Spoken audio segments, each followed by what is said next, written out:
Le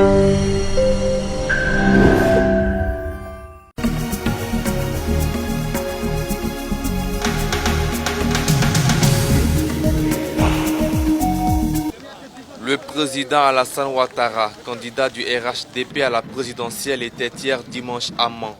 Après une visite de courtoisie au chef central Dan, le candidat du parti présidentiel a rencontré les cadres, chefs traditionnels et guides religieux du Grand Ouest de la Côte d'Ivoire. Ces rencontres s'inscrivent dans le cadre de la campagne présidentielle. Le candidat du RHDP tient à la stabilité et la paix en Côte d'Ivoire. J'ai tenu à leur dire que ce à quoi je tiens le plus, c'est la stabilité et la paix en Côte d'Ivoire. C'est pour cela que j'ai accepté d'être candidat.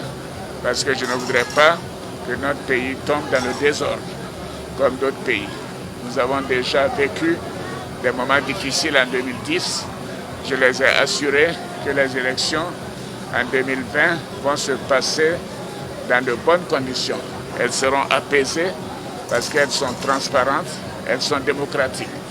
Et je leur ai dit qu'il y a des hésitations pour certains candidats, mais je pense qu'avec le temps, ils comprendront que c'est de leur intérêt, dans l'intérêt national, de venir à ces élections, même s'ils savent qu'ils seront battus, parce qu'ils n'ont pas de bilan. C'est ça le fond du problème. Mais moi, je n'en fais pas un problème. Ce que nous voulons, c'est le jeu démocratique. Nous nous sommes battus en 2010 pour gagner les élections.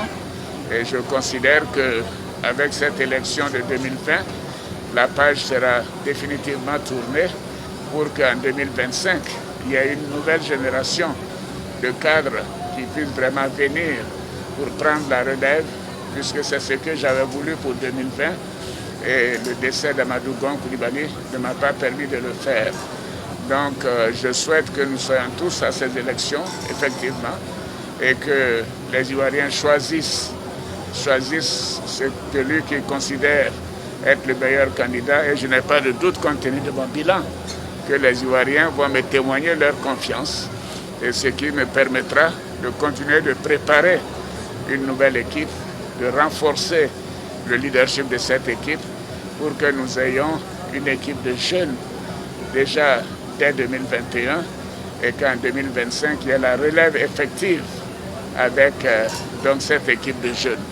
Donc je voudrais finir en remerciant les populations de Mans, les populations du Tonki, du district des Savanes, des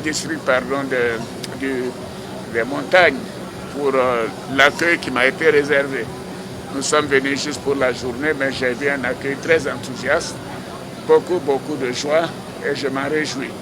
Et je vais leur dire que cette hospitalité nous va droit au cœur à Mme Ouattara et à moi-même, et nous continuerons de faire notre travail dans l'intérêt de tous et pour le bonheur des Ivoiriens.